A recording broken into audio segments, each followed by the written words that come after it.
Étel, en Bretagne, voit son héritage historique revivre.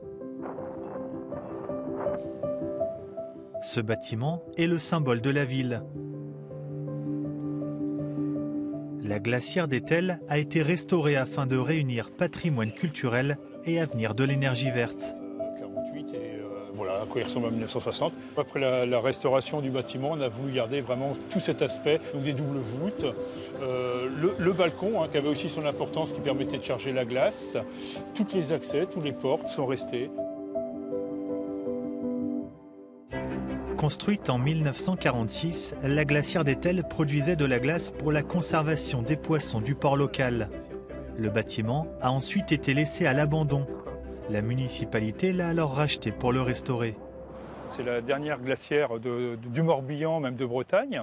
On avait 250 bateaux à voile jusque dans les années 50 qui partaient à la pêche, essentiellement la pêche au thon. Et ce thon-là, il fallait le conserver, évidemment, il fallait de la glace. Donc sans ce bâtiment-là, il n'y avait pas de pêche. L'objectif premier du projet, c'est déjà d'accueillir du public. Les gens se sont attachés au bâtiment, le connaissent, viennent de tout le département aussi pour le voir. La glacière accueille déjà des expositions. Celle-ci est consacrée aux énergies marines en Bretagne. L'utilisation de l'énergie verte est l'élément clé de la rénovation. Différentes technologies sont mises en œuvre.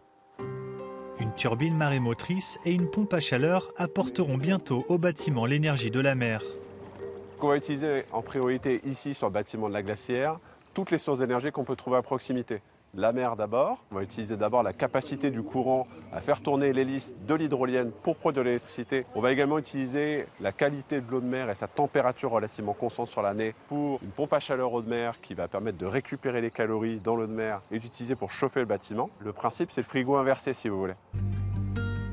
Pour bénéficier de l'énergie solaire, le toit incurvé est recouvert de panneaux biodégradables et flexibles conçus à Nantes.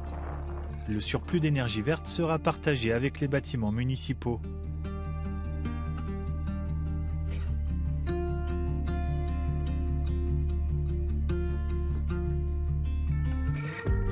La poissonnerie des viviers du Pradic et les étangs à poissons nous ramènent à l'époque où la glacière tournait à plein régime. Le site est en train de revivre. Étel, c'était un symbole il y a une cinquantaine d'années. C'est une ville qui a une histoire au niveau du poisson et il était important pour moi de me trouver dans un lieu qui a une histoire et de pouvoir écrire une page d'histoire à ma manière. L'inauguration de la glacière d'Étel, destinée à devenir l'une des portes d'entrée de cette région pittoresque, est prévue pour 2025.